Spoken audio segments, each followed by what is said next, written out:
the chairperson of the committee concerned here. This question is related to the Committee on Administration and Internal Security. Yes, member. Mr. Speaker, will come with a response to the statement in 2 weeks. In 2 weeks? Yeah, but having said this, Mr. Speaker, it's just good to be on record. Actually, last on Thursday, for almost close to 3 hours, the committee had an engagement with the IG and this DIG concerning the very concerning issue of missing person disappearance and, of course, of Kenyans. It has become an issue of hijacking. So we are going to respond among the other concerns. Yes. Why 2 weeks? I want to know why 2 weeks, why not 1 week? I want to, Mr. Speaker, you know, this issue of securities are so complex and dynamic. And at times investigation may take a little bit of time. And I've just mentioned the last week. We had an entire almost session of 3 good hours discussing the same issues with the IG.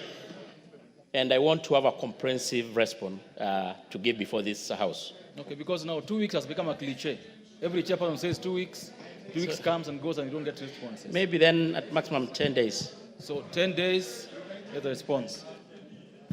The next is the member for Nyaribari Masaba.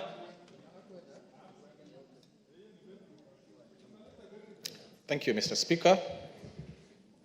Honorable Speaker, pursuant to the provisions of Standing Order number 44, 2C, I rise to request for a statement from the chairperson of the Departmental Committee on Administration and Internal Security regarding insecurity in Ikorongo village in Nyaribari Masaba constituency.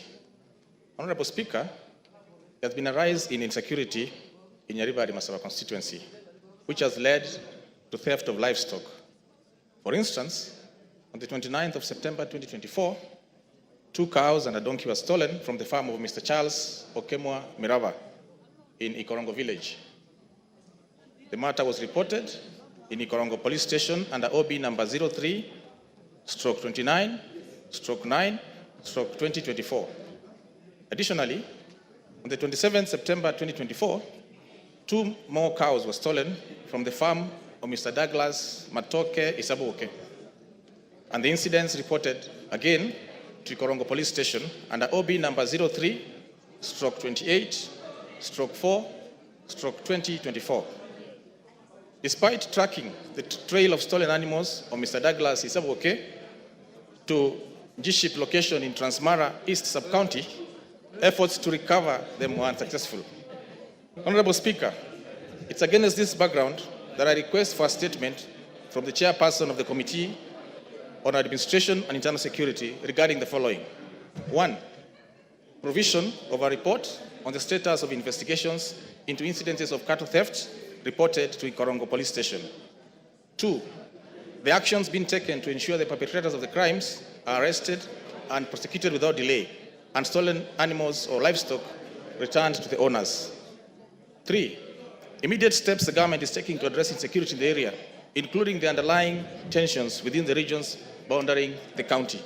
And 4, the long-term strategies being put in place to curb security within the area.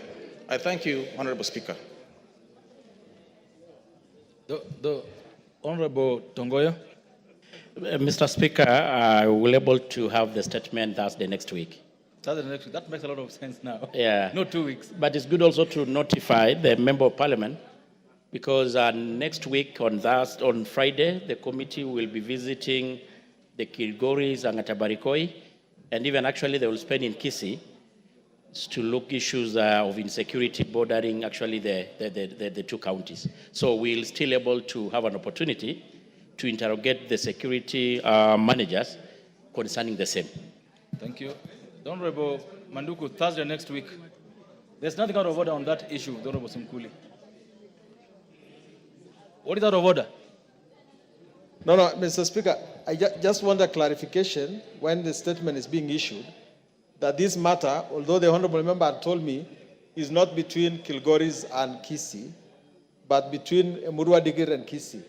Because the issue of stock theft might affect Kilgoris, but the stealing of donkeys does not usually affect Kilgoris. So it should be strictly a matter between Transmara East and Kisii.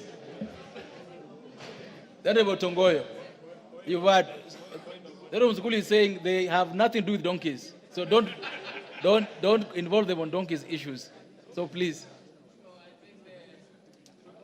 That is well said. The Honorable Manduku, you take it up with the chairperson. He says next Thursday, and that there's a mission coming to the same region on Friday the following week. So take it up with him and get the dates and participate, getting answers. Next is the member for Kiambu, the member Mashua Waithaka.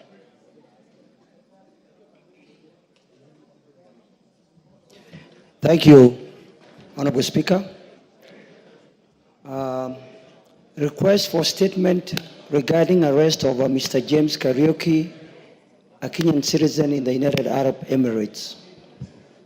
Honorable Speaker, pursuant to the provisions of Standing Order 44-2C, I wish to request for a statement from the chairperson of the Departmental Committee on Defense, Intelligence and Foreign Relations regarding the arrest and prolonged detention of Mr. James Kariuki in Dubai, United Arab Emirates.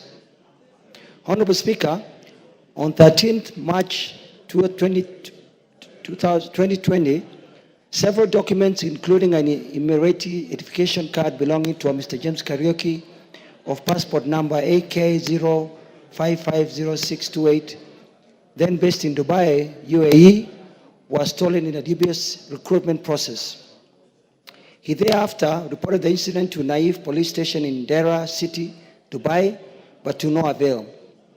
On 4th August 2020, while in the airport waiting to board a flight to Kenya, he was arrested by officials who accused him of fraud and obtaining money under false pretenses, as his documents had been used to defraud several victims in Dubai.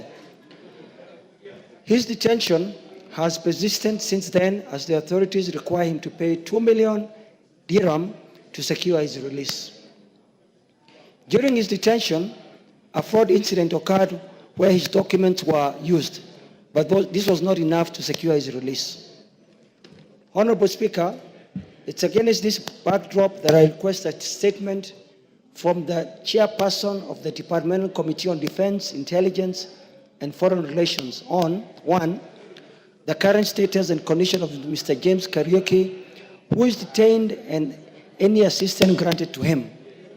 2, a report on the investigation into the loss of identification documents belonging to Mr. James Kariuki, which was reported at Naif police station, including the unauthorized use of criminals while he was in custody.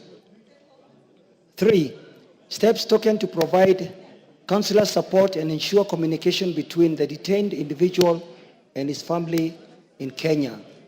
And 4, diplomatic measures being taken by the government to engage with UAE authorities to resolve this matter and to ensure his repatriation to rejoin his family. Thank you, Honorable Speaker.